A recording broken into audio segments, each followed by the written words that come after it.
Welcome to The Explainer. Today, we are diving into a really profound message from a homily by Father Joel Jalmersis Gadus. We're going to map out exactly how our daily choices, those tiny, seemingly insignificant decisions we make every single day, actually end up shaping our entire destiny. It's this fascinating look at human behavior, consequence, and ultimately, hope. Okay, let's just jump right into this really startling premise. Does anyone wake up planning to ruin their life? I mean, of course not. No one actually gets out of bed, stretches, and says, you know what? Today is the perfect day to completely ruin my marriage, trash my physical health, and totally derail my career, right? If someone did that, we'd think they were completely out of their mind. And yet, people's lives fall apart all the time. So why is that? Well, that brings us to Section 1, the myth of destruction and how ruin actually happens. You've probably used some of these everyday excuses yourself. We constantly fall into the trap of thinking that catastrophic failures are the result of one massive, dramatic mistake. A giant explosion of bad judgment. But the reality? It's much more subtle, and honestly, a whole lot scarier. These seemingly harmless little excuses, like just this once, or I'll fix it later, are actually the thousands of small wrong decisions that quietly accumulate to destroy lives. It's not the avalanche that gets us, it's the snowflakes we ignore. Let's move right along to Section 2, the danger of small compromises and why tiny leaks sink ships.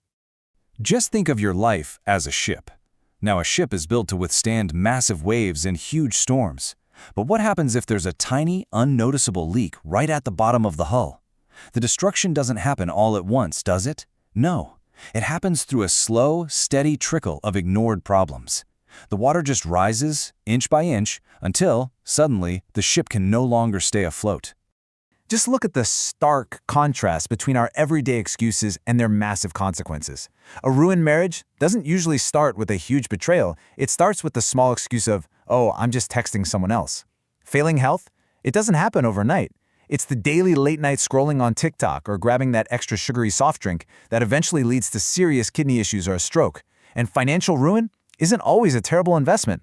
Often, it's that daily 50 pesos on an online bet or that pricey daily coffee that just snowballs into crushing debt. Even spiritually, drifting away from faith often starts with simply skipping prayer for one day, which slowly deadens the conscience. These tiny daily compromises directly map to massive, life-altering consequences. This quote from Father Guitarras' homily perfectly sums up the core of our explainer today. Your life is shaped not only by your big decisions, but your small daily choices. We spend so much time agonizing over the big stuff, right? What college to go to, who to marry, what career path to take. But our ultimate trajectory is actually being built right now, today, in the tiny actions we take every single day.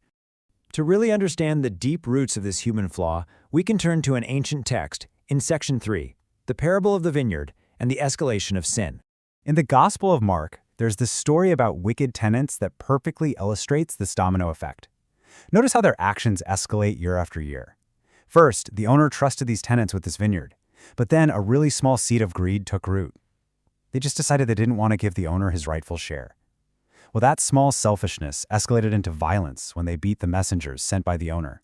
And finally, the ultimate betrayal, they murdered the owner's son. They didn't become murderers overnight. Their hearts hardened progressively through a series of small, selfish, and greedy choices. And that leads us directly into Section 4, the chain of habit, in the journey from our thoughts to our destiny. This ancient parable shows a psychological pattern that totally applies to our modern habits. We have this huge tendency to lie to ourselves. We live in an illusion of control, falsely believing we can just stop our drinking, online shopping, or gambling whenever we feel like it. I can stop whenever I want, right? But the stark reality is that repeating those small compromises hardens our hearts. And eventually, the sin or addiction strips away our control completely. You think you're controlling the habit, but the truth is, the habit is actually controlling you. Here is the exact blueprint of how a life is formed. Just watch this progression. It all begins with a simple thought. Those thoughts naturally become your words. Say things enough, and they manifest into your actions. Repeated actions solidify into habits. Those habits forge your character, and ultimately your character dictates your entire destiny.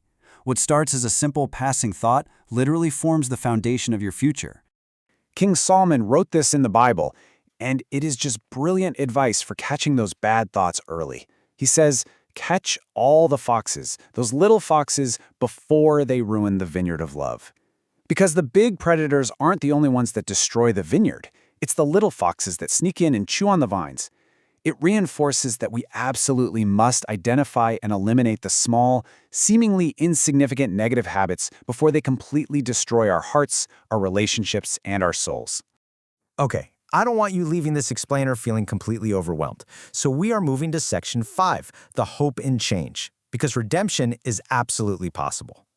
This isn't just a story about destruction. It's heavily focused on the boundless hope for redemption. Remember that parable of the vineyard? The owner didn't just give up after the very first sign of trouble. He sent multiple servants. He kept trying. In the same way, the source material reminds us that God is incredibly patient. Even if you've made 1,000 small mistakes, even if your ship has a dozen tiny leaks right now, God is not just some punisher. He is a patient father, waiting and offering you another opportunity, day after day, to get it right. You are not defined by your past mistakes if you're willing to correct them today. I absolutely love this quote. Do not wait to make the right decision, but make your decision right. We so often get paralyzed by perfectionism, don't we? We wait for the perfect moment or the flawless choice. But this powerful piece of advice encourages us to stop striving for an elusive, perfect path. Instead, focus on steering the decisions you are making right now toward goodness. If you made a mistake yesterday, just choose slightly better today. So what does this actually look like in practice? Well, just as a massive tree grows from a tiny seed, your ultimate trajectory can change today with incredibly small, manageable adjustments. You don't need to go run a marathon tomorrow. Just exercise for 5 minutes. Don't try to quit cold turkey if it's too hard. Just smoke one less cigarette today. Maybe skip the alcohol this Sunday. Forgive someone for a small hidden anger you've been holding on to. Stop telling that one minor recurring lie. It's these tiny, everyday corrections that literally alter the trajectory of your entire destiny. I want to leave you with this really provocative thought, directly inspired by everything we've unpacked today. What is one small thing you will change or let go of today to shape a better destiny? Which single minor leak in your ship are you going to patch up right now? Because remember, your destiny isn't waiting for you in the distant future. You are building it today, one small choice at a time. Thanks so much for joining me on this explainer, and I will catch you on the next one.